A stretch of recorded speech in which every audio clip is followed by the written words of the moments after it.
നല്ല ചിരി ഇഷ്ടപ്പെടുന്നവരുടെ ചിരിക്കിനാവുകൾക്ക് മധുരം പകരുന്ന കോമഡിയുടെ ഏറ്റവും വലിയ വേദി ഇവിടെ ഒരുങ്ങിക്കഴിഞ്ഞു. Welcome to yet another brand new episode of cutie the beauty show comedy masters. Comedy മാസ്റ്റേഴ്സിന്റെ നമ്മുടെ ചിരിയുടെ അമരക്കാരെ നമുക്ക് സ്വാഗതം ചെയ്യാം. സ്വാഗതം ചെയ്യുന്നു കലാഭവൻ നവാസ്ക ആൻഡ് രമേശ് പിഷാർ.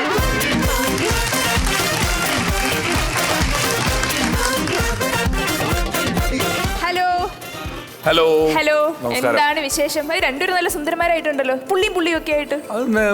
പാർവതി സുന്ദരിയാണ്, പ്രശ്നമില്ലേ? അത് പറയാൻ വേണ്ടിട്ടായിരുന്നു. കാണുന്ന പ്രേക്ഷകരെല്ലാരും സുന്ദരന്മാരാണ്, സുന്ദരിമാരാണ്. ഇത് പരിപാടി ഒരു തമാശ പരിപാടിയാണല്ലോ. അപ്പൊ ഇത് കാണാൻ വരുന്നവർ സ്വാഭാവികമായിട്ടും ചിരിക്കുന്ന മുഖമുള്ള അല്ലെങ്കിൽ ചിരിക്കാൻ ആഗ്രഹിക്കുന്നവരായിരിക്കും.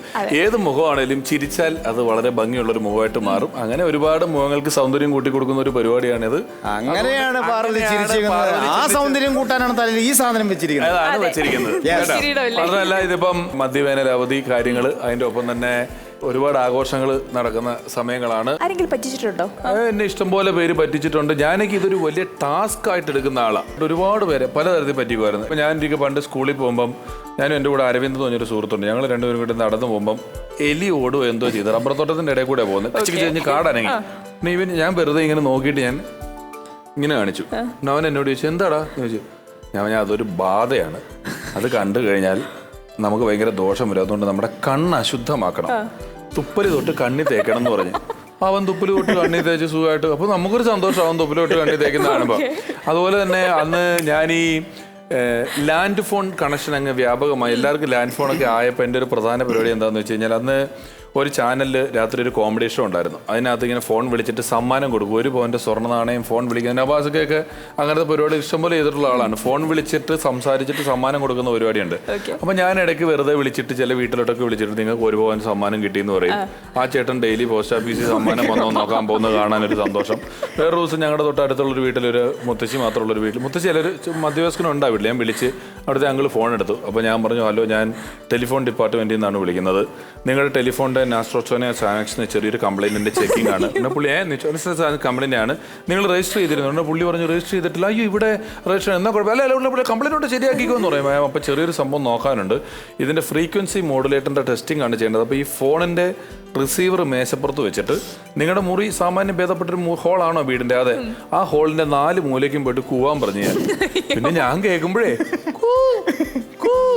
എനിക്ക് കേൾക്കാം. ഒന്ന് ആലോചിച്ച് നോക്കിയാൽ നല്ല ജോലിയുള്ള ബാങ്കിൽ ജോലിയുള്ള ഒരാൾ വീടിന്റെ 4 ഫോൺ എടുത്തിട്ട് ഒരു സന്തോഷം. മനസ്സിലായില്ല. ഞാൻ ഈ പറഞ്ഞ ആള് ചെറിയ പ്രശ്നമുള്ള ആൾ, അയാൾ നല്ലൊരു ജോലിയൊക്കെ ഉണ്ടായാലും ചിലപ്പോൾ ഇയാൾ നമ്മൾ ആരും ചെയ്യാത്ത ചില മണ്ടത്തരങ്ങളൊക്കെ ചെയ്യും. ഒരു ദിവസം ഞാൻ ഗേറ്റിങ്ങിൽ നിൽക്കുമ്പോൾ പുള്ളിയുടെ കാൻറ്റി കൊണ്ട് ഓടിച്ചിങ്ങനെ വന്ന് എൻ്റെ അടുത്ത് വന്നിട്ട് ഞാൻ എവിടെ പോകാന്ന് വെച്ചപ്പോൾ മിക്സിയുടെ പാത്രം ആ കാൻറ്റി കൊണ്ടിട്ട് താഴത്ത് ഇങ്ങനെ വെച്ചിട്ടുണ്ട്. ഞാൻ മിക്സിയുടെ പാത്രം ഒന്ന് നന്നാക്കാൻ പോവാ. അത് പോയി. ഞാൻ എന്ത് പറ്റിയതാ? കൽക്കണ്ടം പൊടിക്കാൻ നോക്കിയതാണ്. കൽക്കണ്ടമൊക്കെ 1.5 ഇഞ്ചിന്റെ മെറ്റലിനേക്കാളും കനമുണ്ട് കൽക്കണ്ടം. അത് മിക്സിയിലിട്ട് പൊടി. ആളുണ്ട് ഇവിടെ, അതിന്റെ ആളുണ്ട്, ഇത് സ്ഥിരം ചെയ്യുന്ന ആളുണ്ട്. കൽക്കണ്ടൊക്കെ റോഡ് ഞാൻ പൊടിക്കാറുള്ളതാണ്. ഇത് എന്നെ പറ്റി അയാൾക്ക് ഇവര് പൊടിക്കും. ഇവരങ്ങനെ പല സംഭവങ്ങളൊക്കെ ചെയ്യും. പിഷാരയുടെ അടക്കം വരുന്നൊരു സംഭവമാണത്. എന്താ? സാധാരണ മിമിക്രിക്കാരെന്ന് പറഞ്ഞാൽ നമ്മൾ അനുകരിക്കുന്നവരാണല്ലോ. നമ്മൾ അനുകരിക്കുന്നവരുണ്ട്.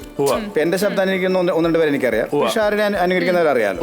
സ്ഥലം ഞാൻ പറയുന്നില്ല. വിദേശത്ത് നിന്ന് എനിക്കൊരു വോയിസ് നോട്ട് വരുന്നു. നമ്മുടെ പ്രവാസി മലയാളി അസോസിയേഷൻ്റെ ഇന്നയാൾ ആണത് ഇസ്മയിൽ എന്ന ഒരാൾ മത്സരിക്കുന്നു. അദ്ദേഹത്തിന് വേണ്ടി ഒരു ആശംസയൊക്കെ പറയണം. കുറച്ച് ആർട്ടിസ്റ്റുകൾ ഓൾറെഡി പറഞ്ഞിട്ടുണ്ട് എന്ന് പറഞ്ഞിട്ട് എനിക്കൊരു 3-4 വോയിസുകൾ അയച്ചു തരാം. ഞാൻ നോക്കിയപ്പോൾ മാമുക്കോയ പിഷാരടി ആശംസകൾ പറഞ്ഞിരിക്കുന്നു. സമയത്തിൻ്റെ ഒരു വ്യൂവും ഞാൻ പൊട്ടിച്ചിരിച്ചു പോയത് നിന്റെ സംഭവം കേട്ടിട്ടാണ്. അപ്പം ആദ്യം മാമുക്കോയ മക്കളെ, നമ്മൾ മാമുക്കോയാണ് നമ്മുടെ പ്രവാസി മലയാളി അസോസിയേഷന് വേണ്ടി നമ്മുടെ ഇസ്മായിലിനെ നിങ്ങൾ എല്ലാ വോട്ടും നൽകി വിജയിപ്പിക്കണം. ഏട്ടാ, അപ്പം കാര്യം കൃത്യമായി മാമുക്കയെന്ന് മനസ്സിലായി എനിക്ക്. അതിന് പിഷാരടിയാണ്. ചിലവർ വർഷങ്ങളായിട്ട് ഒരു ഡയലോഗ് പഠിച്ചു വെച്ച് കഴിഞ്ഞാൽ അവർക്ക് അതല്ലാതെ വേറൊന്നും പറയാൻ ഏട്ടാ. അപ്പം പിഷാരടി ആശംസ പറയാൻ വേണ്ടി വരാം.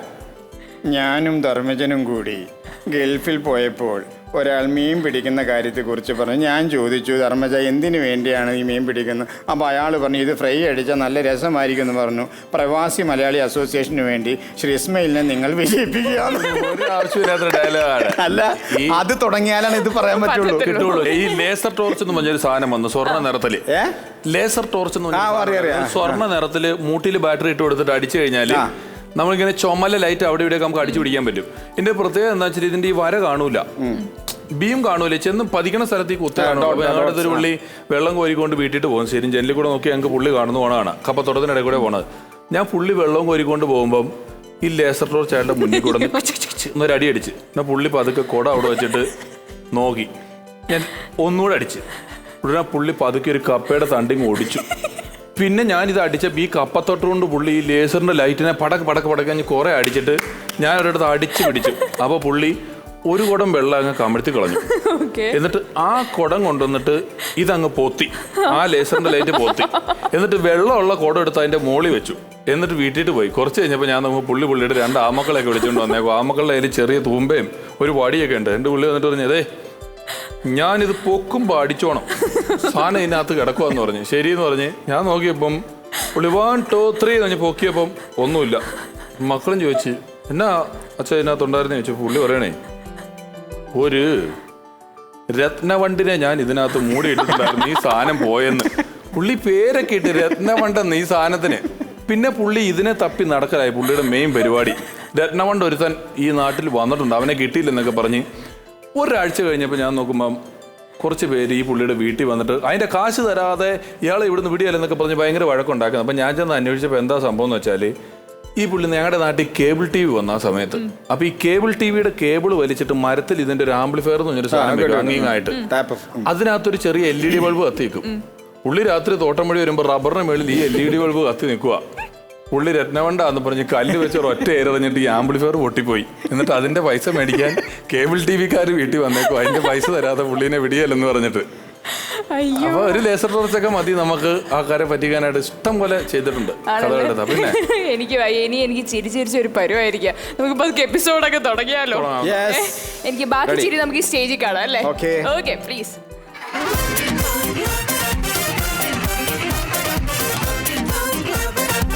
ബ്യൂട്ടി സോ കോമഡി മാസ്റ്റേഴ്സിൽ ഇന്നത്തെ എപ്പിസോഡ് നമുക്കൊരു 1 man ഷോയിലൂടെ സ്റ്റാർട്ട് ചെയ്താലോ?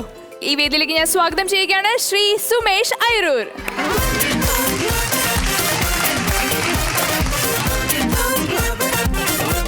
സുമേഷ് ചേട്ടാ നമസ്കാരം. കുറെ നാളുകൾക്ക് ശേഷം വീണ്ടും കണ്ടല്ലേ? എനിക്കൊന്ന് ഒരുപാട് പേർക്ക് പരിചിതമായിരിക്കും ചേട്ടന്റെ ഈ ഒരു മുഖം.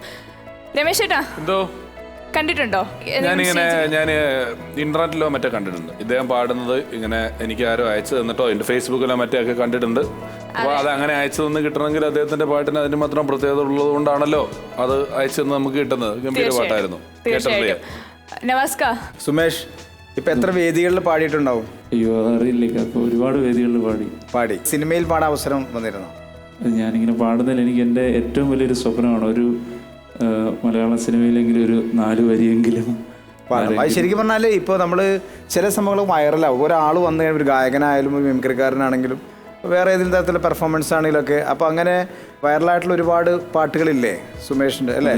കോമഡി മാസ്റ്റേഴ്സിൻ്റെ പ്ലാറ്റ്ഫോം എന്ന് പറയുന്നത് കഴിവുള്ളവർക്കുള്ളതാണ്. അതിപ്പോൾ ഇതിനകത്ത് തമാശ മാത്രം ചെയ്യാന്നുള്ളതല്ല. ഔട്ട്സ്റ്റാൻഡിങ് പെർഫോമൻസ് ആരാണോ അവരൊക്കെ കൊണ്ടുവരണമെന്ന് ആഗ്രഹിക്കുന്ന ഒരു വേദി കൂടിയാണ്. അപ്പോൾ ഏതായാലും ഇവിടെ വന്നതിൽ ഒരുപാട് സന്തോഷം. ഞങ്ങൾക്ക് നേരിട്ട് കാണാനൊരു അവസരം ഉണ്ടായി. എനിക്കൊന്ന് കുട്ടിക്കാലം മുതലേ സ്റ്റാർട്ട് ചെയ്തിരുന്നു അല്ലേ പാട്ടുപാടാൻ? അച്ഛനും ഒക്കെ പാടുമായിരുന്നു. അച്ഛൻ ഭാവത സപ്താഹം ഫീൽഡാണ്. അച്ഛൻ്റെ പേര് രഘു. അച്ഛനിൽ നിന്നാണ് എനിക്ക് സംഗീതത്തിൻ്റെ ഒരു. ഓക്കെ. അതുപോലെ തന്നെ ചേട്ടൻ്റെ കണ്ണിനൊരു ചെറിയൊരു പ്രശ്നമുണ്ട് അല്ലേ? കണ്ണിന് ഗ്ലോക്കോമ എന്ന് പറയുന്ന അസുഖമാണ്. ഇടത് കണ്ണിൻ്റെ കാഴ്ച കംപ്ലീറ്റ് നഷ്ടപ്പെട്ടു. വലത് കണ്ണിന് 70% കാഴ്ചയുണ്ട്. ഇപ്പോൾ മധുര അരവിന്ദ് ആശുപത്രിയിലാണ് ട്രീറ്റ്മെൻറ്റ്. ചികിത്സ റെസ്റ്റ് ചെയ്യാനോ നമുക്ക് മാറാനോ സാധ്യതകളൊക്കെ ഉണ്ടോ? എനിക്ക് ആ അസുഖത്തെ കുറിച്ച് അത്ര അറിയില്ല, അതുകൊണ്ടാണ് ഞാൻ ചോദിച്ചത്. അതായത് ഇത് ഇപ്പോൾ ഒരു ഓപ്പറേഷൻ കഴിഞ്ഞ് കാഴ്ച ഉള്ള കണ്ണിന് ആ ഓപ്പറേഷൻ ചെയ്തുകൊണ്ട് ഒരു 10 വർഷത്തെ ഗ്യാരണ്ടി കാഴ്ചക്ക് പറയുന്നുണ്ട്. ഈ കണ്ണ് കംപ്ലീറ്റ് ഡാമേജ്, അതിനൊന്നും ചെയ്യാൻ പറ്റില്ല. അതിനൊന്നും ചെയ്യാൻ പറ്റില്ല. ഇതിനൊരു 10 വർഷത്തെ ഗ്യാരണ്ടി നമുക്ക് തന്നിട്ടുണ്ട്. എന്താണെങ്കിലും നമുക്ക് പ്രാർത്ഥിക്കാം. ഏതായാലും ഒരു അനുഗ്രഹീത കലാകാരനാണ്. നമുക്ക് എന്തായാലും കേൾക്കാം അല്ലേ? അതെ ചേട്ടാ, നമുക്ക് വേണ്ടി ഒരു സ്പെഷ്യൽ പെർഫോമൻസ് അല്ലേ? ഇന്റർനെറ്റിൽ വൈറലായ സുമേഷ് ഏട്ടൻ്റെ ഒരുപാട് വീഡിയോസ് നമ്മൾ കണ്ടിട്ടുണ്ട്. പക്ഷേ ഇനി സുമേഷ് ഏട്ടൻ ഈ വേദിയിൽ പാടാൻ പോകുന്ന ഓരോ പാട്ടുകളും നമ്മുടെ കോമഡി മാസ്റ്റേഴ്സിൻ്റെ പ്രേക്ഷകർക്ക് വേണ്ടിയിട്ടുള്ളതാണ്. അതുമാത്രമല്ല, നമുക്ക് എടുത്തു പറയേണ്ട ഒന്നാണ്, നമ്മൾ കണ്ടിട്ടുണ്ട് പല ഗായകരും വേദിയിലേക്ക് വരുമ്പോൾ പല ഇൻസ്ട്രുമെന്റ്സും കൊണ്ടാണ് വരുന്നത്. പക്ഷേ ഇവിടെ സുമേഷ് ഏട്ടൻ്റെ ഇൻസ്ട്രുമെന്റ് എന്ന് പറയുന്നത് ഈ ഒരു ടേബിളാണ് അല്ലേ? അപ്പൊ നമുക്ക് തുടങ്ങിയാലോ? സംഗീതമേ അമര സല്ലാപമേ, സംഗീതമേ അമര സല്ലാപമേ, മണ്ണിനു വിണ്ണിൻ്റെ വരദാനമേ, വേദനയെ പോലും വേദാന്തമാക്കുന്ന നാദാനുസന്ധാന കൈവല്യമേ, സംഗീതമേ അമര സല്ലാപമേ, സംഗീതമേ സാനീര പദനി, സംഗീതമേ അമര സല്ലാപമേ, സംഗീതമേ സാനീര പദനി, സംഗീതമേ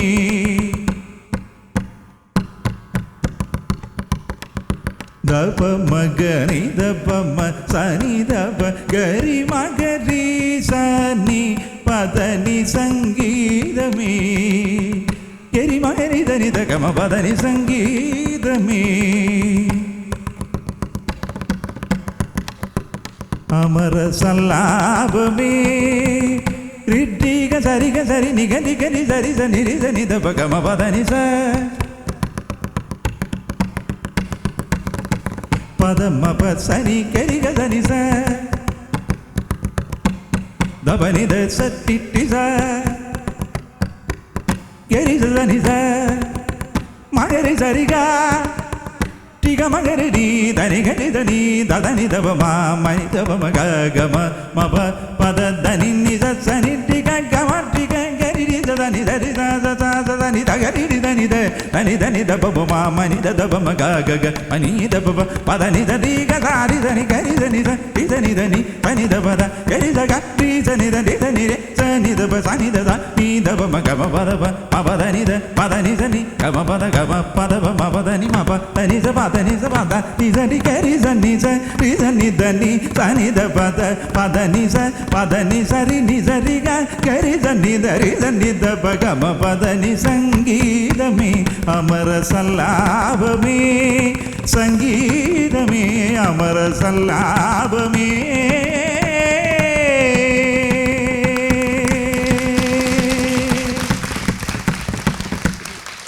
അയ്യോ, ഒന്നും പറയാനില്ല കേട്ടോ.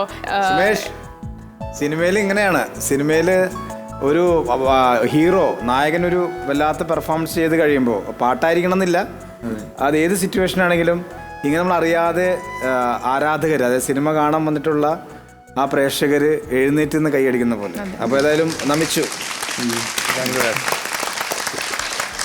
ഓക്കെ, രമേശ് ഏട്ടാ എന്തോ എങ്ങനെയുണ്ടായിരുന്നു? കൊട്ടിപ്പാടിൽ ഗംഭീരമാണ്. കാരണം ഈ നമ്മുടെ സൗഹൃദ സദസ്സുകളിലൊക്കെ ഏറ്റവും കൂടുതൽ കച്ചവടം നടക്കുന്ന ഒരു സാധനമാണ് കൊട്ടിപ്പാടൽ എന്ന് പറയുന്നത്. അതിനകത്ത് എപ്പോഴും വേർത്തം പാടുമ്പം വേർത്തിന് കൊട്ടാൻ ഭയങ്കര എളുപ്പമാണ്. അവനും തന്നെ കൊട്ടുവും പാടുകയും കൂടെ ചെയ്യുക എന്ന് പറയുന്നതിനകത്താണ് ഒരിച്ചിരി റിസ്ക് ഉള്ളത്. നമുക്ക് രണ്ടിൻ്റെയും കൂടെ ഒന്നിൻ്റെ തന്നെ താളമില്ല നമ്മളെ സംബന്ധിച്ചിടത്തോളം. വേറൊരുത്തം കൊട്ടിയിട്ട് ഇതുവരെ നന്നായിട്ടുണ്ട്. ഏതെങ്കിലും ഏതാ അവന്റെ കൊട്ട് മോശമായിരിക്കും, അതുകൊണ്ട് എന്റെ പാട്ട് താഴെ പോകും. അപ്പോ പിഷായുടെ കാര്യമല്ല പറഞ്ഞത്. പിന്നെ ഇതുപോലെ നമ്മളിരിക്കുമ്പോൾ വേറൊരുത്തം കൊട്ടി നശിപ്പിച്ചു. ഇത് പലരുടെയും ഒരു പ്രധാന ഉദ്ദേശം ടേബിൾ പൊളിക്കുക എന്നുള്ളതാണ്. ആ രീതിയിലാണ് കൊടുത്തത്. അപ്പോൾ ഈ കൊട്ട് കൊട്ടും പാട്ടും നല്ല രസമായിട്ട് തന്നെ ഉണ്ടായിരുന്നു. പിന്നെ ഈ കൊട്ടിനകത്ത് ഒരു വലിയ കലയുണ്ട്. എൻ്റെ സുഹൃത്തുണ്ടായിരുന്നു, അമ്പലത്തിൽ വചനക്ക് കൊട്ട് വായിക്കുന്ന പുള്ളിയാണ്. പുള്ളി എന്ന് പറഞ്ഞാൽ എപ്പോഴും ഈ തബലക്ക് ഡക്കയും ഇതും ഉണ്ടല്ലോ, ഇപ്പോഴത്തെ അടിക്കുന്ന സാധനം ഉണ്ടല്ലോ, ഇതിനകത്ത് ഞാൻ നോക്കുമ്പോൾ ഒരു ദിവസം നോക്കുമ്പോൾ മാത്രം ഇങ്ങനെ ഒരു വല്ലാത്ത ശബ്ദം കേൾക്കും. നോക്കുമ്പോൾ പുള്ളിയുടെ ഈ ഡക്കയുടെ തൊലിയൊക്കെ കീറിപ്പോയിട്ട് പുള്ളി സെലോ ടേപ്പ് പൊട്ടിച്ച് വെച്ചേക്കുക. ചോറ് പോയിട്ട് സെലോ ടേപ്പ് വായിക്കും. അതുപോലെ ഈ തബല വായിക്കുന്നവർക്ക് ഇത് 2-3 താഴം അടിച്ചു കഴിഞ്ഞാൽ ഈ നിലത്ത് ഇവരൊരു വട്ടം വെച്ചിട്ട് ഇതിനകത്ത് ഈ സാധനം വെക്കുന്നത്. ഒരു ദിവസം ബൈക്കിൽ നിന്ന് വന്നപ്പോൾ പുള്ളിയുടെ ബൈക്കിൽ നിന്ന് ഈ വട്ടം താഴെ പോയി. നമ്മുടെ തബലിസ്റ്റിൻ്റെ മാർബിൾ ഇട്ട സ്റ്റേജിൽ പുള്ളി ഇത് വെച്ചിട്ട് വായിക്കാൻ തുടങ്ങിയിട്ട് പരാഗ നദിക്കരയോരം എന്നുള്ള പാട്ട് പാടുമ്പോൾ മൊത്തം തബലയാണല്ലോ. ഇത് കുറച്ച് തള്ളിക്കഴിഞ്ഞിട്ട് ഇങ്ങോട്ട് തിരിച്ചൊരു അടുപ്പിച്ച് വെക്കുന്നുണ്ട് തബലക്കാരുടെ. ഇത് മുന്നോട്ട് പോയിട്ട് പരാഗ പാടിയിട്ട് പുള്ളിക്ക് അടുപ്പിക്കാൻ സമയം കിട്ടിയില്ല. ഞാൻ നോക്കുമ്പം പുള്ളി കൊട്ടി പാട്ട് പകുതിയായപ്പോൾ പാട്ടുകാരൻ്റെ കാലിൻ്റെ അടിയിലെത്തി സ്റ്റേജിൽ വന്നിട്ട് പാട്ട് തീരാറായപ്പോൾ സ്റ്റേജിലൊരു ക്രോസ് പോയി അവൻ അപ്പുറത്തെ സൈഡിലെത്തി കൊട്ടിയിട്ട്. അപ്പം കൊട്ടലൊരു ഉഗ്രം കല തന്നെയാണ് കേട്ടാ. നിങ്ങളുടെ കൊട്ടും കൊള്ളാം, പാട്ടും കൊള്ളാം, ഗംഭീരമായിട്ടുണ്ട്. അങ്ങനെ ഒരു കൊട്ടിപ്പാട്ട് നമ്മൾ കേട്ടു. ഇനി അടുത്തതായിട്ട് ഒരു എവർഗ്രീൻ സോങ്സിന്റെ ഒരു പൂരം തന്നെ ആയിരിക്കും വരാൻ പോകുന്നത് അല്ലേ? ഓക്കെ, നമുക്ക് കേട്ടാലോ.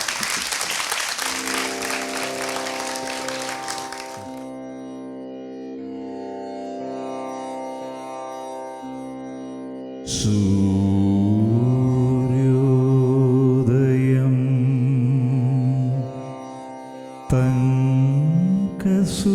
തങ്കസൂര്യോദയം സൂര്യോദയം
పాదదపమవ పదదపమ పదని దదపమగ రీగమ పదని సదరి సరి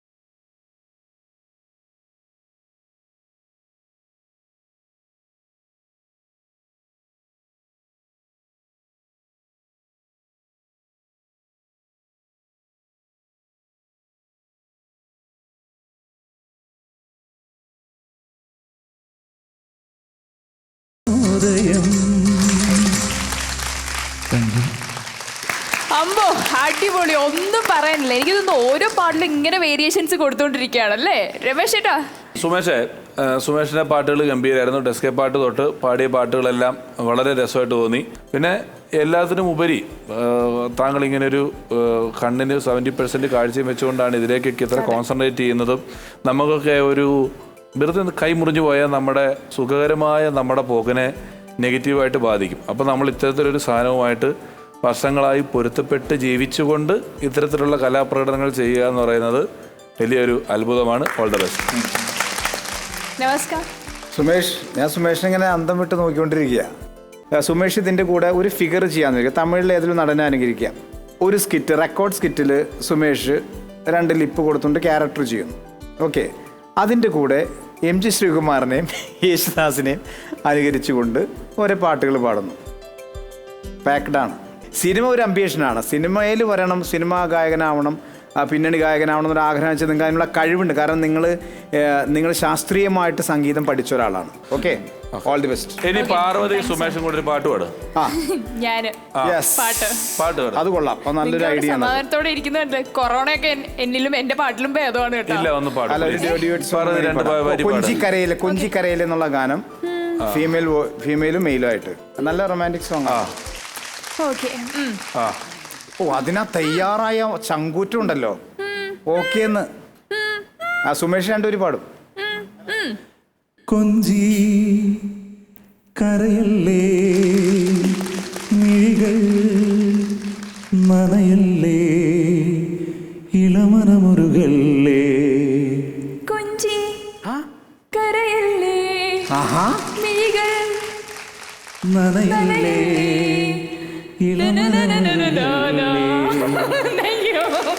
അത് ആ രണ്ടിൽ 2 ലൈൻസ് കറക്റ്റ് ആയിരുന്നു കേട്ടാ. അത് പിന്നെ നമ്മൾ മറ്റേതിലേക്ക് പോയി. എടോ, താൻ പാട്ട് പഠിച്ചിട്ടുണ്ടോ? ഞാനോ? അല്ല, നമ്മുടെ പാർവതി പാട്ട് പഠിച്ചിട്ടുണ്ടോ? ചുമ്മാ കളിയാക്കല്ലോ കേട്ടോ. ഇല്ല, പഠിക്കണം കേട്ടോ. അല്ല ഇങ്ങനെയൊക്കെ പാടും അവിടെ വിടാൻ പോയി നിന്നിട്ട് കേട്ടോ. ഞാൻ എന്നെ പുകഴ്ത്താനൊക്കെ വരും അത് കേട്ടോ. ഓക്കെ. അപ്പൊ സുമേഷ് ചേട്ടാ, താങ്ക് യു സോ മച്ച്. എന്താണെങ്കിലും ഇപ്പം രമേശനും നവാസ്കൊക്കെ പറഞ്ഞ പോലെ ആ ഭാഗ്യം ഉടനെ ഉണ്ടാവട്ടെ. എല്ലാവിധ ആശംസകളും നേരുകയാണ്. അപ്പം എന്താണ്, അങ്ങനെ ഞങ്ങൾ വെറും കൈയോടെ ഈ കോമഡി മാസ്റ്റേഴ്സിന്റെ വേദിയിൽ നിന്ന് വിടത്തില്ല. ഒരു ലണ്ടൻ ക്ലാസിക്കിന്റെ ഒരു ഗിഫ്റ്റ് ആമ്പർ ചേട്ടന്റെ ഗിഫ്റ്റ് ആയിട്ടുണ്ട്. അപ്പം രമേശ് ചേട്ടാ,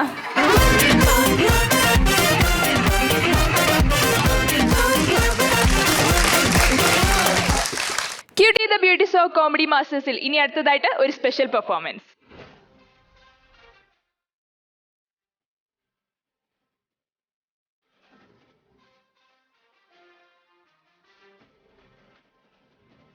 പേരുകെട്ട് വലിയ ഡോക്ടറാണ്, മനഃശാസ്ത്രജ്ഞനാണ് എന്ന് പറഞ്ഞിട്ട് വലിയ കഥയുണ്ടോ? തിരക്കുള്ള ഭാര്യമാരുള്ള എല്ലാ ഭർത്താക്കന്മാരുടെ അവസ്ഥ ഇതൊക്കെ തന്നെയാണ്. വീട്ടിലെ പണി കംപ്ലീറ്റ് ചെയ്യുക. എന്നാ ചെയ്യുക? സെബാസ്റ്റ്യൻ സർ, നമസ്കാരം. ആരാ? സാറാണോ ഇവിടെ ഇതൊക്കെ ചെയ്യുന്നത്? ഏതൊക്കെ ചെയ്യുന്നത്? ഈ ഇവിടുത്തെ ജോലിയൊക്കെ സാറാണ് ചെയ്യുന്നത്? അതല്ല, ഇതൊരു എക്സസൈസിന്റെ ഭാഗമായിട്ട് ഞാനങ്ങ് ചെയ്യുന്നുള്ളൂ. നമ്മൾ ചുമ്മാ ഇരിക്കുന്നില്ല. ഓക്കെ, അതല്ലേ ഇവിടെ പണിക്കാരുന്നില്ലേ? പണിക്കാരില്ല, ഞാനും വൈഫും മാത്രമേ ഉള്ളൂ. ഞങ്ങൾ രണ്ടുപേർക്കും ചെയ്യാനുള്ള പണികൾ ഈ വീട്ടിലുള്ളൂ. ഞാനൊന്ന് കൺസൾട്ടിങ്ങുമായിട്ട് ബന്ധപ്പെട്ട് വന്നായിരുന്നു സാർ. ഉണ്ട്, ഇതിന്റെ ഇടയിലും ഞാൻ അതുകൊണ്ട് കൺസൾട്ടിങ് ഉണ്ട്, രണ്ടും കൂടിയാണ്. ഓക്കെ, എങ്ങനെയാ സാർ ഇത് ഇരിക്കട്ടെ? നമ്മളാണ് പേഷ്യന്റ്. ഞാനാണ് പേഷ്യന്റ്. ഓ, ഓക്കെ, പറ, കാര്യങ്ങൾ പറയൂ. പറഞ്ഞോളൂ, ഞാൻ കേൾക്കാം. അതായത് ഈ മാനസിക രോഗത്തിന് ചികിത്സിക്കുന്ന ഡോക്ടർമാർ ഇരുന്ന് ഇതൊന്നും വെച്ചൊന്നും അല്ല, നമ്മൾ സംസാരത്തിലൂടെയാണ് എന്താണ് കുഴപ്പം നമ്മൾ കണ്ടുപിടിക്കുന്നത്. പ്രശ്നമൊന്നുമില്ല. അതായത് ഈ ചില കാര്യങ്ങള് എന്റെ ജീവിതത്തില് ഉണ്ടാകുക, അതാണ് തുടർച്ചയായിട്ട് ഉണ്ടായിക്കൊണ്ടിരിക്കുകയാണ്. എന്താ അത്? എന്റെ പേര് രാംനാഥ് എന്നാണ്. രാംനാഥ് നല്ല പേരാണല്ലോ. ഒരുമാതിരിപ്പെട്ട ആൾക്കാർക്കൊന്നും ഇടാത്തൊരു പേരാണ് രാംനാഥ്. എന്റെ പ്രശ്നം എന്ന് പറയുന്നത്, എനിക്ക് ഞാൻ ജോലിയൊക്കെ ഉണ്ട്. ആലപ്പുഴയാണ് എന്റെ വീട്. 4 മുറിയുള്ളൊരു വീടൊക്കെയാണ്. പക്ഷെ അങ്ങ് ഒറ്റപ്പെടലാണ് എന്റെ പ്രശ്നം. എനിക്കും ചെറുപ്പത്തിൽ ഇതിനൊരു പ്രശ്നം ഉണ്ടായിരുന്നു. ഒറ്റപ്പെടലായിരുന്നു. ശരി. അന്നത്തെ കാലത്ത് ഈ ഒറ്റപ്പെടലിന് ഏതാണ്ട് 15 രൂപ ഏതാണ്ട് വിലയുള്ളൂ. ഇപ്പൊ ഏതാണ്ട് 60 രൂപ 70 രൂപ കൊടുത്താൽ കിട്ടും. ഏതാണ്? സൈക്കിളിന്റെ ഒറ്റപ്പെടലല്ലേ? 15 രൂപയ്ക്ക് ഒരു പെടലൂടെ വാങ്ങിച്ചു വെച്ചാൽ 2 പെടലാകും. സൈക്കിളിന്റെ പ്രശ്നമല്ല, അതായത് നമ്മൾ ഈ തനിച്ചാകുക എന്ന് പറയത്തില്ലേ? ഒറ്റപ്പെട്ടു എന്നുള്ള തോന്നൽ വരിക. അങ്ങനെ ഒരു തോന്നലുണ്ടാകുക, നമുക്ക് ആരും ഇല്ലാത്ത ഒരു അവസ്ഥ ഉണ്ടാകുക, അങ്ങനെ ഒരു തോന്നലുണ്ടാകുക. അപ്പൊ അങ്ങനെ ഞാൻ അങ്ങനെ അങ്ങ് ചിന്തിച്ച് കൂട്ടുക. ഞാനങ്ങ് എന്തിനാ വെറുതെ ചിന്തിച്ചു കൂട്ടുന്നു? നമ്മൾ വേറെ എന്തെങ്കിലും ദൂരം കാര്യങ്ങൾ ലോകത്ത് ചിന്തിക്കാനുണ്ട്. അതെ അതെ അതെ. അപ്പൊ എന്റെ പ്രശ്നം എന്ന് പറയുന്നത്, എന്റെ തിങ്കിങ് കറക്റ്റ് ആണോ എന്ന് നോക്കണം. അതായത് ഇപ്പൊ ഞാനിപ്പോ ബസ്സിൽ കയറുകയാണെന്ന് വിചാരിച്ചു. ബസ്സിൽ നിങ്ങൾ നോക്കുമ്പോൾ ഡ്രൈവർ ഇങ്ങനെ സ്റ്റിയറിംഗ് ഇട്ട് ഇങ്ങനെ പിടിക്കുന്നതായിട്ടല്ലേ? എന്റെ ഒരു തിങ്കിങ് എന്ന് പറയുന്നത്, അവിടെ മാവ് കുഴക്കുന്നതായിട്ട് പുള്ളി ഇങ്ങനെ ഇരുന്നിട്ട്, സ്റ്റിയറിംഗ് ഇങ്ങനെ ഇരുന്നിട്ട് മാവ് കുഴക്കുന്നതായിട്ട് ഇങ്ങനെ തോന്നുന്നു. അറിഞ്ഞിട്ടില്ലല്ലോ ഒന്നുകൂടെ. അല്ല ഞാൻ പറയായിരുന്നു. അയ്യോ, അത് തന്റെ തോന്നൽ മാത്രമാണ്. പക്ഷെ അദ്ദേഹം സ്റ്റിയറിംഗ് പിടിച്ച് തിരിച്ചുകൊണ്ട് തന്നെ ഇരിക്കുകയാണ്. നമ്മുടെ മനസ്സിന്റെ ഒരു തോന്നലാണ്. കണ്ടക്ടർ ഒന്ന് ടിക്കറ്റ് വേണോന്ന് ചോദിക്കുന്നില്ലേ? അപ്പൊ ദോശ വേണോന്ന് ചോദിക്കുന്ന പോലൊക്കെ എനിക്ക് തോന്നും.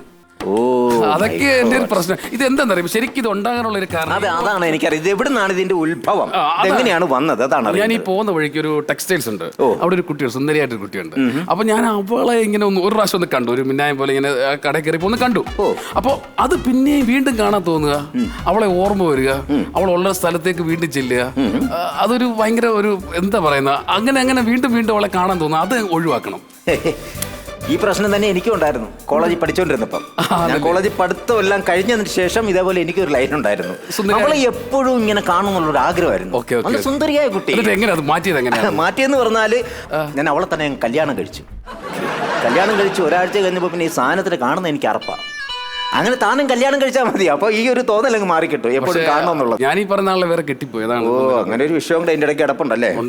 എന്തായാലും ഇത് നമുക്ക് മാറ്റിയെടുക്കാൻ പറ്റുന്നതാണ്. ഇത് മെഡിക്കൽ ഭാഷയിൽ ഈ പറയുന്ന ഈ അസുഖത്തിന് പറയുന്നത് എന്താണത്? ഓർമ്മക്കുറമ്പ് റുക്മാനിയ എന്ന് പറയുന്ന ഒരു അസുഖം. ഇതെന്താണെന്നറിയാം, ഇത് മെയിനായിട്ട് തന്നിൽ വരാനുള്ള കാരണം എന്ന് വെച്ചാൽ താനിങ്ങനെ ഒറ്റയ്ക്കിരുന്ന് ഓരോന്ന് ആലോചിച്ച് ചിന്തിച്ച് കൂട്ടുന്നതുകൊണ്ടാണ്. നമ്മളപ്പോ എന്തെങ്കിലും ഒരു പണിയിൽ ഏർപ്പെട്ട് ഇങ്ങനെ നിൽക്കുകയാണെങ്കിൽ നമ്മൾ അതങ്ങ് മറന്നുപോകും. ഏതാ ചിന്തിച്ചു വന്ന കാര്യം മറന്നുപോകും, ഇതിലേക്ക് നമ്മുടെ കോൺസെൻട്രേഷൻ പോകും. എന്ത് ചെയ്യാൻ പറ്റും? അതിപ്പോ ഞാൻ ഉദാഹരണം പറഞ്ഞാൽ, ഇപ്പൊ നിസ്സാര സമയം കൊണ്ട് ഇപ്പൊ ഒന്ന് മാറ്റി തരാം. ഇതിനകത്ത് 2 കുട ഇരിപ്പുണ്ട്. ആ കുട എടുത്ത് പുറത്തൊരു കിണറുണ്ട്, ആ കിണറ്റിൽ പോയി. ഇവിടെ കറണ്ട് ഇല്ലേ, അതാണ്. അതുകൊണ്ട് അവിടെ നിന്ന് പോയി ഒരു 12 തൊട്ടി വെള്ളം എടുത്തുകൊണ്ട് വന്ന് മുറ്റത്തെ ചെടി ഇരിപ്പുണ്ട്, ആ ചെടി അങ്ങ് നനയ്ക്കുക. അയ്യോ, അത് അങ്ങനെ ചെയ്താൽ മാറും. അങ്ങനെ ചെയ്താൽ മാറുന്ന ഒരു അസുഖമാണ്. നമ്മൾ വേറൊരു ജോലിയായിട്ട് ബന്ധപ്പെട്ട് നിൽക്കുമ്പോൾ ഇതങ്ങ് മാറും. അസുഖം ഇതുമായിട്ട് ബന്ധമുണ്ടോ? ഒരുപാട് ബന്ധമുണ്ട്. പിന്നെ 11, അതായത് 12 ബക്കറ്റ് വെള്ളം കോരിയിട്ട് ആ ചെടികളെല്ലാം നനയ്ക്കണം. 12 ബക്കറ്റ് അവിടെ ഇരിപ്പുണ്ട് കുടം. അപ്പൊ മാറും. എടുത്തോണ്ട് വാ. അങ്ങനെ കറണ്ട് ഇല്ലാത്തതുകൊണ്ടാണ് കേട്ടോ. കറണ്ട് ഇല്ലല്ലേ? ഇല്ല, പൈപ്പിൽ നിന്ന് എടുക്കാൻ പറ്റത്തില്ല. പൈപ്പിൽ നിന്ന് എടുക്കരുത്, കോരണം. കാര്യം നമ്മുടെ കോൺസെൻട്രേഷൻ കിണറ്റിലേക്ക് പോകണം. അങ്ങനെ ചെയ്യാം. അതാണ്. ഇങ്ങനെ എന്തെല്ലാം ട്രീറ്റ്മെന്റ് കിടക്കുന്നു. പോരി. എവിടെയത്? അങ്ങോട്ട് ഇറങ്ങി ചെല്ലുമ്പോൾ അവിടെ കിണറുണ്ട്, തൊട്ടി എല്ലാം അവിടെ ഉണ്ട്. അത് കോരുക. അതിന്റെ അടുത്ത് പൈപ്പുണ്ട്, പക്ഷെ അത് തിരിക്കരുത്. കോൺസെൻട്രേഷൻ കിണറ്റിലേക്ക് വേണം. ശ്രദ്ധ മാറാൻ വേണ്ടിട്ടാണ് ഇത് കേട്ടോ. ഓക്കെ. എന്താ ചെയ്യാന്ന് നോക്കിയോണേ. അവള് വരുന്നതിന് മുമ്പ് ചെടി നനച്ചും തീർക്കണം, തുടച്ചും തീരണം. ഒരു കാര്യം ഞാൻ പറഞ്ഞേക്കാം, അവിടെ വന്ന് മര്യാദക്ക് നിന്നോണം കേട്ടോ. ഇവിടെ നാണം കെടുത്തരുത്. അതിലേ അങ്ങ് പൊക്കോ.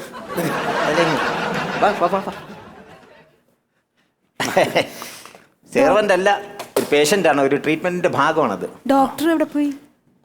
ഞാനാ ഡോക്ടർ, എന്നെ കണ്ടിട്ട് മനസ്സിലായില്ല? അയ്യോ, മനസ്സിലായില്ല. ഞാൻ തന്നെയാ ഡോക്ടർ. കയറി വരും. എന്താണ് പ്രശ്നം? ആർക്കാണ് പ്രശ്നം? നമുക്കാ? അയ്യോ, എനിക്കല്ല ഡോക്ടർ പ്രശ്നം. ഓ, കണ്ടപ്പോഴേ എനിക്ക് തോന്നി ചെറിയ മാറ്റങ്ങളൊക്കെ ഉണ്ട് അവിടെ. നമുക്ക് സാരമില്ല, ട്രീറ്റ്മെന്റിലൂടെ എല്ലാം മാറ്റിയെടുക്കാവുന്നതാണ്. അയ്യോ, ചേട്ടനല്ല പ്രശ്നം. പിന്നെ ആർക്കാ പ്രശ്നം? ഈ കൈലി ഞാൻ എടുത്തോട്ടെ. ഓ, കൈലി ഡോക്ടറിന്റെ. എടുത്തു. പ്രശ്നം കുഞ്ഞിനാ ഡോക്ടറെ. അയ്യോ, ഞാനേ പിള്ളേർക്ക് നോക്കുന്ന ഡോക്ടർ അല്ല, സൈക്കാട്രിസ്റ്റ് ആണ്. മാനസിക രോഗത്തിനെ ചികിത്സിക്കുന്ന ഒരാളാണ്. അല്ല, അത് ഡോക്ടറെ കൊണ്ടേ പറ്റുള്ളൂ ഇവനെ ചികിത്സിക്കാൻ. അതിന് കുട്ടിക്ക് എന്ത് പറ്റി? അവനെ കണ്ടിട്ടൊന്നും തോന്നുന്നില്ലല്ലോ. കണ്ടാലൊന്നും തോന്നത്തില്ല, പക്ഷെ അവൻ വാ തുറന്നാ തോന്നും. അവൻ വാ തുറന്ന വൃത്തികേട് മാത്രമേ പറയുള്ളൂ ഡോക്ടറെ. തെറി, തെമ്മാടിത്തരം, തല്ലുള്ളിത്തരം, ഇതൊക്കെ മാത്രമേ പറയാറുള്ളൂ.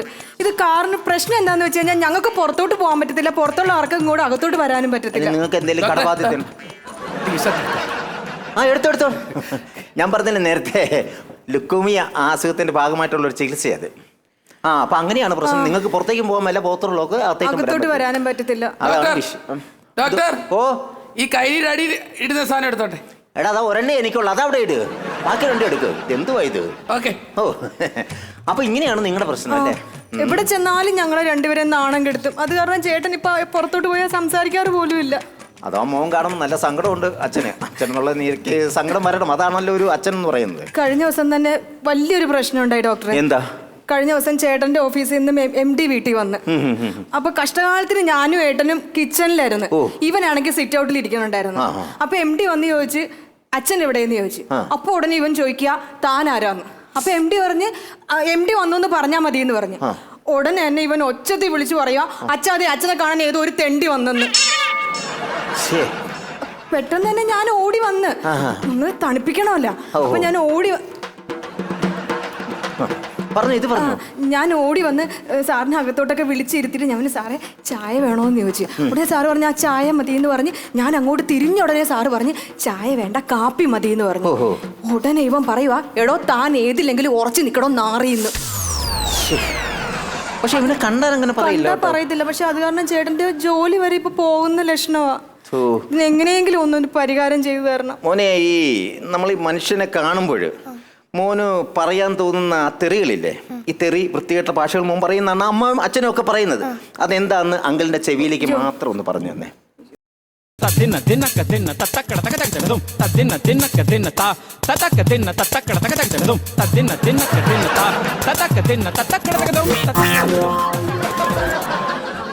എല്ലാം പുതിയ പുതിയ ഐറ്റങ്ങള്, ഒരെണ്ണം ഞാൻ കേട്ടതില്ല. ഇതൊക്കെ എങ്ങനെ 13 12 13 ആയുള്ളൂ. 13 അല്ലല്ല 12 നേരത്തെ വന്നപ്പം അങ്ങോട്ട് പോയില്ലേ, അത് 12 നിൽക്കുന്നത്. അതിന് മുമ്പ് വന്നില്ലേ, അത് 11 അതിനു മുമ്പ് വന്നില്ലേ, അത് 10. അങ്ങനെ വെച്ച് ഇങ്ങോട്ട് നോക്കുമ്പോൾ ഇത് 12 കഴിഞ്ഞ് 13 ഉള്ളൂ. കുറഞ്ഞു വരുന്നുണ്ട് അസുഖം. നിനക്ക് ഏകദേശം മാറ്റങ്ങളൊക്കെ ചേഞ്ച് ചെയ്ത് വരുന്നുണ്ട്. നിർത്താറായിട്ടില്ലേ? ഇല്ല വേറെ ഉണ്ട്, പോയിട്ട് എളുപ്പത്തിന് ഇത് കഴിഞ്ഞാൽ ഓടി വരണം, തുടയ്ക്കണം ഇവിടെ. ചെല്ലിയല്ലേ. അപ്പോഴേ സംഭവം എനിക്ക് മനസ്സിലായത് ഇനി വന്നേ നിങ്ങളോടാ പറയേണ്ടത്. മോന് ഈ സംഭവം വന്നതിൽ നിങ്ങൾക്ക് ഒരുപാട് ദുഃഖമുണ്ട്, സങ്കടമുണ്ടെന്നൊക്കെ എനിക്കറിയാം. പക്ഷെ ഇതെങ്ങനെയാണ് തുടക്കം ഇതിൻ്റെ ഒന്ന് മനസ്സിലാകുന്നുണ്ടോ നിങ്ങൾക്ക്? ഇതെവിടെ നിന്നാണ് ആദ്യം ചെറുക്കൻ ഇങ്ങനെ ഒരു തോന്നലുണ്ടായി തുടങ്ങിയത്? സാറേ, ഈ നാറിനോട് ഞാനത് ചോദിച്ചു, നിനക്ക് എവിടെ നിന്നാണ് നീ എനിക്ക് ഈ വൃത്തികെട്ട ഭാഷകൾ കിട്ടണമെന്ന് ചോദിച്ചപ്പോൾ ഈ നായിൻ്റെ മോന് ഈ നിമിഷം വരെ വേണ്ടിയിട്ടില്ല. ഈ തെണ്ടിന് ഞാൻ എന്താ ചെയ്യേണ്ടത്? ചവിട്ടിക്കൂട്ടി ഇവരെടുത്ത് ദൂരെ കളയണ്ടേ?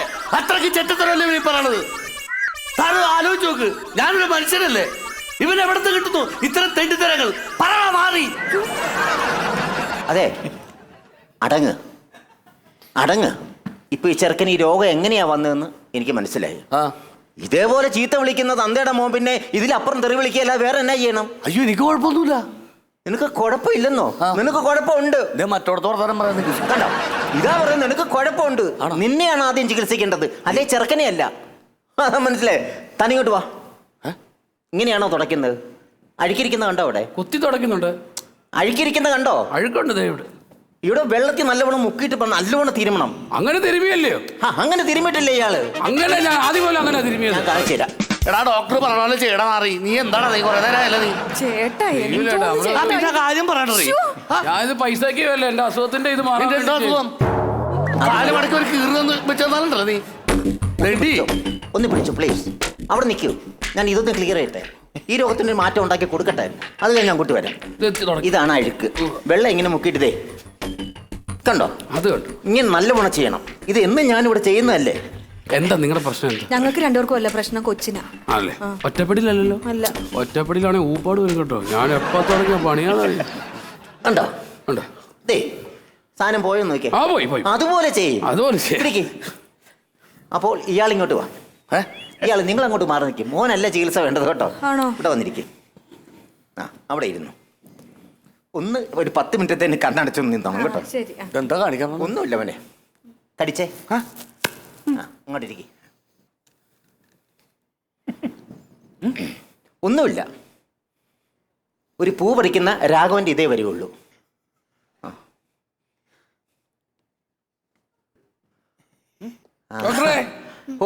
ആരാ പൂ പറിക്കുന്ന രാഘവൻ? നീ നിന്റെ പണി എഴാർക്കാ. പൂ പറിക്കുന്ന രാഘവൻ. ഒന്നുകൂടെ കടിച്ചേ. എന്ത് പറ്റിയത്? ഒരു കിരികിരാന്ന് വല്ലോ? ഒന്നുമില്ല. അയ്യോ, എന്ത് പറ്റി?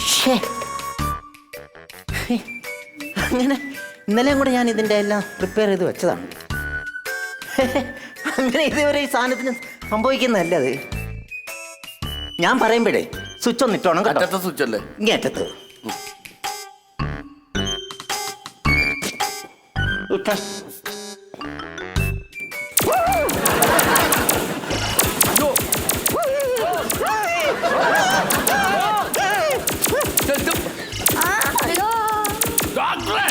ഇയാൾ എത്ര പരിപാടി കാണിച്ചിട്ടറിയോ? ഇയാൾ എന്നോട് പറഞ്ഞു ഇവിടെ കറണ്ട് ഇല്ലെന്ന് പറഞ്ഞു, ആ പൈപ്പിൽ വെള്ളമില്ലെന്ന് പറഞ്ഞു. ഞാൻ എത്ര 13 തൊട്ടി വെള്ളം ഞാൻ കോരി. ഒരു കാര്യമില്ല, ആ ജനറേറ്റർ ഒന്ന് ഓണാക്കിയ പോലെ. ഞാൻ ജനറേറ്റർ ഓണാക്കി, എടാ മഹാബാബി, അത് പോയി ഓഫാക്ക്, അല്ലെങ്കിൽ ഇയാള് ചത്തുപോവും. ആ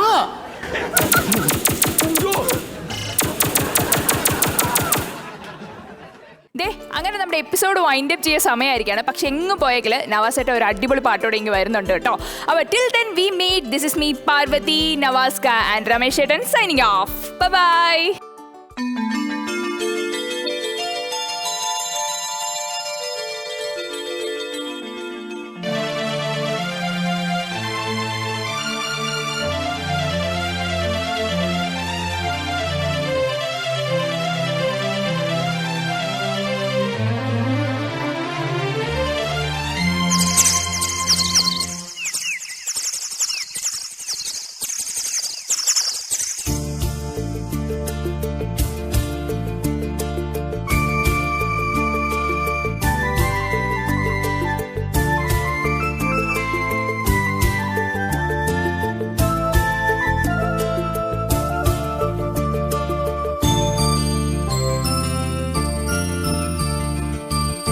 തേനും വയമ്പും നാവിൽ തൂകും വാനമ്പാടി.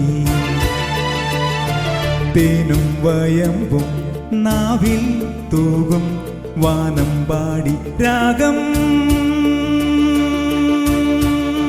ശ്രീരാഗം പാടൂ നീ. വീണ്ടും വീണ്ടും വീണ്ടും വീണ്ടും തേനും വയമ്പും നാവിൽ തൂകും വാനമ്പാടി.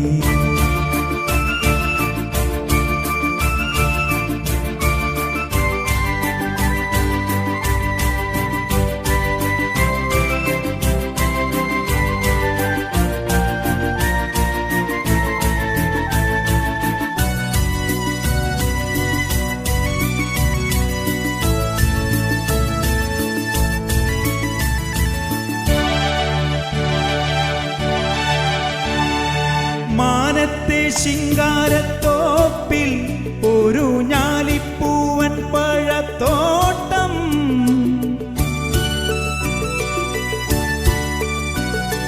മാനത്തെ ശിങ്കാരത്തോപ്പിൽ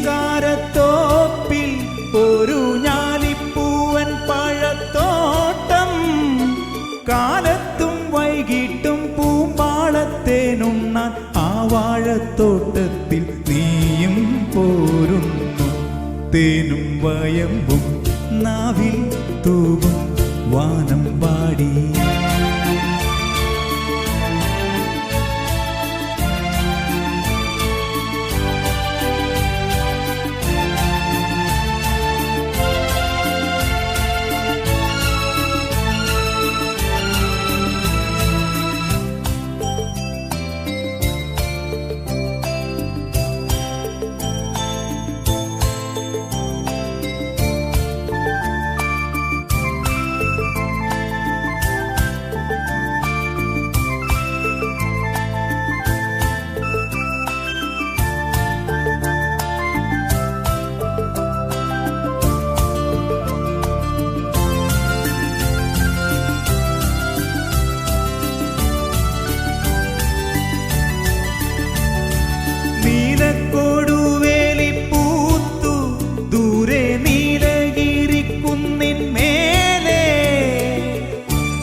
കൊച്ചു വണ്ണാത്തി പുള്ളുകൾ പാടി താളം പീഡിക്കുന്ന വാലാട്ടി പക്ഷിക്ക് കാലി കെട്ടിന്നല്ലേ നീയും പോരുന്നു.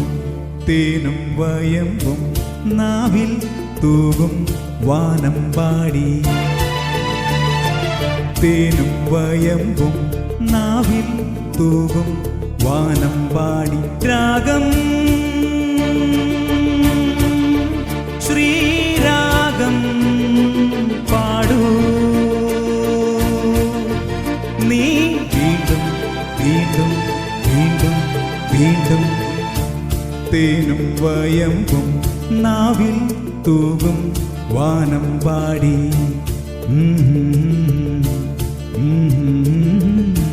ലാ ലാ ലാ ലാ.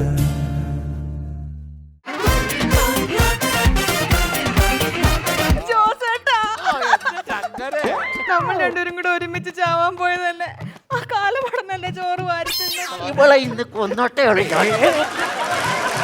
ഇവിടെ എൻ്റെ അവളുടെ ഇടയിൽ മരമുണ്ട്. അതിൻ്റെ കൊമ്പിൽ അവിടെ അപ്പൻ ആലപ്പാട്ട് പറക്കി തൂങ്ങി ആടുണ്ട്. ആ കാഴ്ചമായുണ്ട് അവിടെ ഇല്ല.